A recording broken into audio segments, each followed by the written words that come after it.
Drugs కేసులో లావణ్యను తాను ఇరికించాలని చూడలేదని పట్టించాలని చూశానని శేఖర్ భాషా తెలిపారు. వరలక్ష్మి టిఫిన్స్ డ్రగ్స్ కేసుతో పాటు ఇతర కేసుల నుంచి బయటపడేందుకు లావణ్య ఇలా చేస్తుందని ఆరోపించారు. మస్తాన్ సాయి కాల్ చేస్తేనే తాను మాట్లాడినట్లు చెప్పారు. అంతే తప్ప తాను ఎప్పుడూ కూడా ఫోన్ చేయలేదంటున్న శేఖర్ భాషాతో మా ప్రతినిధి Praveen face to face. Narsingi police స్టేషన్లో నమోదైనటువంటి ఎఫ్ఐఆర్కి సంబంధించి ఇప్పటికే ఈ కేసులో అంటే మస్తాన్ సాయితో పాటు శేఖర్ భాషపై కూడా కేసు నమోదైంది. ప్రస్తుతం శేఖర్ భాష ఒక ఆడియో కూడా ప్రస్తుతం వైరల్గా మారింది. ఎందుకంటే లావణ్యను డ్రగ్స్ కేసులో ఇరికించాలనేటువంటి ప్రయత్నం చేశారు. అందులో భాగంగానే శేఖర్ భాష కూడా మస్తాన్ సాయితోటి కాల్ మాట్లాడాడనేటువంటి ఆరోపణలకు సంబంధించి ప్రస్తుతం మనతో పాటు మాట్లాడడానికి శేఖర్ భాష ఉన్నారు. చెప్పండి, మీరు ఆడియో కాల్ వినే ఉంటారు. అయితే మస్తాన్ సాయి రికార్డ్ చేశాడు. ఆ డివైస్ కూడా ఇప్పటికే నార్సింగ్ పోలీసులకు ఇవ్వడం జరిగింది. ఒక లావణ్య అనేటువంటి అమ్మాయిని మీరు ఇరికించే ప్రయత్నం చేశారనేది ఆమె ఆరోపణ. ఏం చెప్పాలనుకుంటున్నారా? ఆ ఎపిసోడ్కి సంబంధించి మీరు ఏం చెప్పాలనుకుంటున్నారు? దొంగని పట్టిస్తారు, అమాయకుని ఇరికిస్తారు. ఇది మన టర్మినాలజీ. సో లావణ్య దొంగ లేకపోతే నిర్దోష. లావణ్య అమాయకురాలు అనుకోండి, ఇరికిచ్చారనండి. లావణ్య దొంగ అనుకోండి, పట్టించాలని అనాలి. సో ఇప్పుడు లావణ్య దొంగ అమాయకురాలా మీలో ఎంతమందికి తెలుసు? నేను ఒకటే చెప్తా. సో బేసికల్లీ దొంగని పట్టిస్తారు, మంచి వాళ్ళని ఇరికిస్తారు అని మాట్లాడాలి.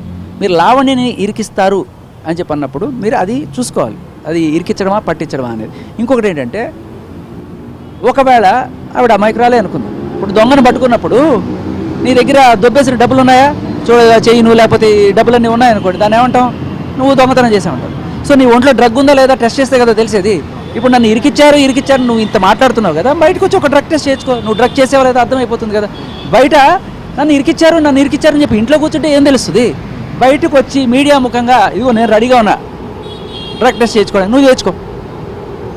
చాలా మంది క్వశ్చన్ చేసేది అంటే, నిజంగా మీరు అన్నట్లు ఆమెకు గతంలో డ్రగ్స్ అలవాటు ఉందనో, డ్రగ్స్ పార్టీలకు అటెండ్ అయిందనేది నిజంగా డ్రగ్స్ ఆమె కన్జ్యూమ్ చేసినా లేదా ఆమె ఇంట్లో ఉన్నప్పుడు పట్టుకుంటే అది ఎవరైనా సమర్థిస్తారు. కానీ ఉద్దేశపూర్వకంగా ఇద్దరు వ్యక్తులు కలిసి ఇది చేసే ప్రయత్నం చేశారు, అందులో భాగంగానే కంప్లైంట్ చేశాను అనేది ఆమె వర్షన్. చాలామంది చర్చిస్తున్నటువంటి మాట. దానికి సంబంధించి ఆమె వర్షన్ ఆమెకు ఉంటుందండి. బట్ ఒక దొంగకు కూడా తన వర్షన్ ఉంటుంది. ఆ దొంగ వర్షన్ని ఇంతమంది భుజాలకు వేసుకొని ఆవిడ వర్షన్ అని చెప్పి, ఇప్పుడు కసబ్ గాడు 100 మందిని చంపేశాడు అనుకోండి, ఆ కసబ్ వర్షన్ ఇదండి అని చెప్పి మనం మాట్లాడాం కదా. ఆవిడ ఆల్రెడీ ఒక డ్రగ్ కేసులో ఉంది, 2వ డ్రగ్ కేసులో ఉంది కదా. చాలా క్లియర్ కట్గా 45 రోజులు చెంచల్ కూడా జైల్లో ఉండొచ్చింది కదా. ఆవిడ పాపం అమాయకురాలండి, ఆవిడ చాలా మంచిదండి, ఆవిడ ఇలా ఆరోపిస్తుందండి అని చెప్పి మీరు అడుగుతున్నారు. ఈ సృష్టి వర్మ అనేటువంటి అమ్మాయి కూడా ఆ కేసులో గతంలో కొరియోగ్రాఫరు జానీ మాస్టర్ వ్యవహారంలో మీరు మాట్లాడారని, ఆమె ప్రైవేట్గా మాట్లాడిన ఆడియోలు సైతం యూట్యూబ్కి ఇచ్చి యూట్యూబ్లో మాట్లాడారని, పరువు నష్టం లేకుంటే ఆమె పరువుకు భంగంగా వాటిల్లిందనేటువంటి అంశాన్ని ఆమె చెప్పింది. 2వ తారీఖు కంప్లైంట్ చేసింది. ఆ కేసు కూడా ఎఫ్ఐఆర్ అయింది. ఆ అంశానికి సంబంధించి ఏం చెప్తారు? ఇదే ఇప్పుడు ఆ కాల్ విన్నారా మీరు?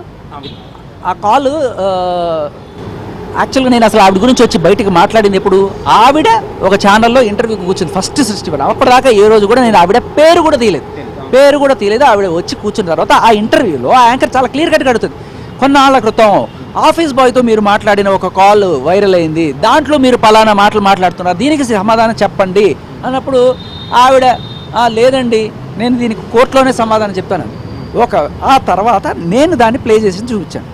ఒకవేళ కనుక నేనే బయట పెట్టుంటే మరి ఈవిడ అడిగినట్టుగా అప్పుడెప్పుడో బయటకు వచ్చింది అనేది ఆవిడ ఎందుకంటది ఇంటర్వ్యూయరు అంటే ఎప్పుడో ఉంది. ఇది అవన్నీ బయటే ఉన్నాయి, మనం చూడట్లా, లేకపోతే చూపించట్లా. జానీ మాస్టర్ కానీ జానీ మాస్టర్ కుటుంబ సభ్యులు మిమ్మల్ని ఆయుధంగా వాడి ఇవన్నీ బయటికి తెప్పించారా అనేటువంటి వర్షన్ కూడా నడుస్తుంది కదా.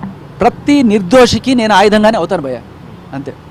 ముఖ్యంగా ఇప్పుడు ఫైనల్గా నార్సింగ్ పిఎస్లో 2 కేసులు అయ్యాయి. దీన్ని ఎలా ఎదుర్కొని పోతున్నారు? లావణ్య ఇచ్చినటువంటి కంప్లైంట్లో ఖచ్చితంగా అరెస్ట్ చేయబోతున్నారు అనేటువంటి చర్చ కూడా జరుగుతుంది కాబట్టి ఎలా ఎదుర్కోబోతున్నారు? లావణ్య ఇచ్చిన కంప్లైంట్కి నాకు తెలిసి ఏమీ అవ్వలేదు. అక్కడ సృష్టి వర్మ ఇచ్చిన కంప్లైంట్కి ఎఫ్ఐఆర్ అయిందని నాకు తెలుసు. సో బేసికల్ దాంట్లో ఏమీ లేదు. నేను ఎక్కడ కూడా నువ్వు డ్రగ్స్ పెట్టరా వెళ్ళి మన నేను పట్టిస్తాను అని ఏమన్నారు. ఉన్నాయి, ఉంటే చెప్పు పట్టిద్దాం అన్నారు. దొంగను పట్టించడం తప్ప అది మరి చూడాలి.